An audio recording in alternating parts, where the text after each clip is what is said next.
I'm already receipt of the warrant of arrest issued against me by the 5th Division of the Sandigan Bayan. Nais ko lang pong bigyan din ang mga bagay nito. I will remain firmly with the majority bloc under the leadership of Senate President Alan Peter Cayetano.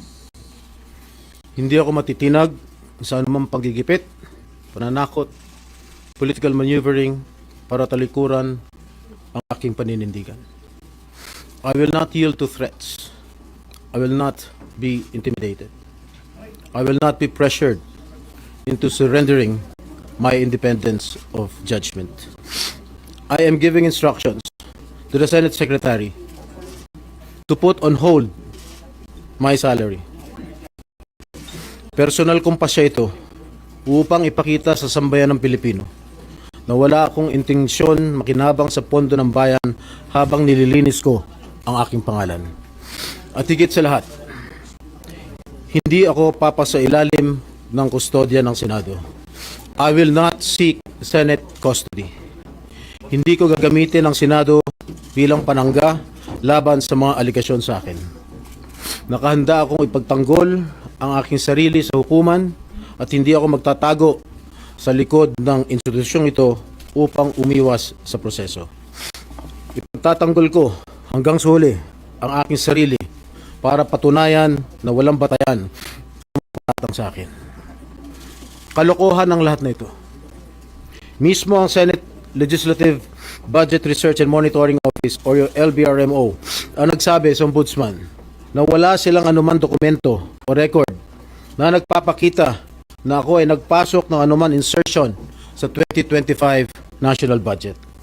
Ang mahalagang impormasyon nito ay kinilala pa mismo ni dating Senate Blue Ribbon Chairman Senator Panfilo Lacson bilang isang makabuluhang ebidensya na sumasalungat sa mga aligasyong binabato laban sa akin.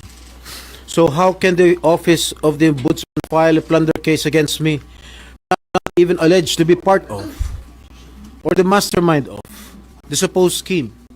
Wala po akong kinalaman dyan. Ngayon ko lang po isa sa publiko ito. Maraming beses po ako inalok na talikuran ang independent majority bloc kapalit ang pagbabasura sa aking kaso. Ngunit, hindi ko po ito tinanggap. Mas nanaig ang paninindigan ko na ako'y manatili sa hanay ng mga kasamahan ko sa independent majority bloc.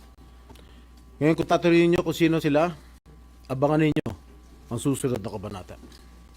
I stand my ground because what is at stake here goes far beyond my personal circumstances. What is at stake here is the independence of the Senate. This institution must never become vulnerable to external pressure. It must remain free from political coercion, free from undue influence, and free from any scheme designed to weaken its constitutional role as a co-equal and independent branch of government. If this is the price I must pay for the decisions I have made and the principles I have chosen to uphold, then I am prepared to face the consequences, however difficult they may be, especially for my family. I will not be broken by accusations, nor will I yield to political pressure. I will meet these charges head on, defend my honor through due process, and place my faith in truth. I will be proceeding now to the CIDG to voluntarily surrender myself. Maraming salamat po.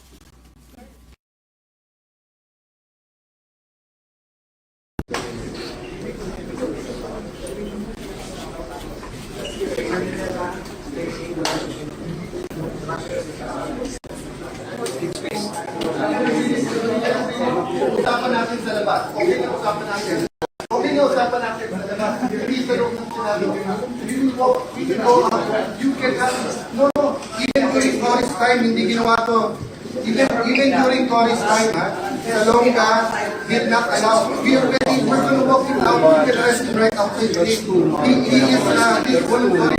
Respect the institution. This is not about him going. We're going out. No, he's right here. He can be arrested right there. So if you don't want to be there, sir, just outside the gate. We're going to walk 5 minutes. This is the Senate of the Philippines. It's never been done. It's never been done. Salonga stood up for Enrile. Ang kalaban si Cory. Ang kaso rebellion. Anong ginawa? They walked out. We're just asking you to walk out. But let's walk. Let's walk. Let's walk. The rest of here. This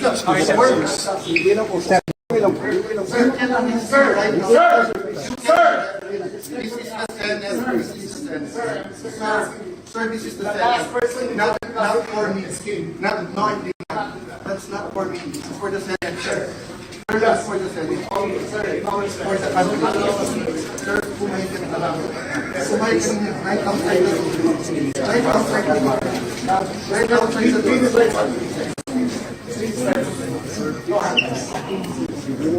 Dito na po sa gilid.